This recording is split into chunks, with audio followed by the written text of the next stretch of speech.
Ayan guys, tapos na yung ulan at tignan natin kung anong naging dulot ng ulan na yun dito sa Bahrain. Oops! Ayan, baha na. Doon pa man din sa may emergency entrance. So may 24 hours. Ayan, nilagyan na rin ng harang para wala nang dumaan na sasakyan. Oh my God, konting ulan lang, di ba? Baha na agad dito sa Bahrain.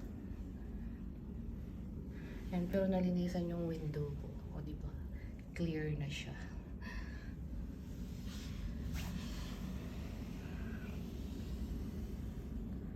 Pati pala dito baha na rin.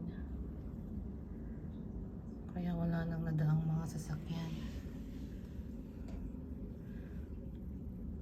Kumusta kaya doon sa basement? Baka bumaba yung tubig din doon. Ayan, nagre-ready na nga ako para pumasok. Ayan. Pumasok din tubig pala dito sa basement. Uff. Asa yung susto.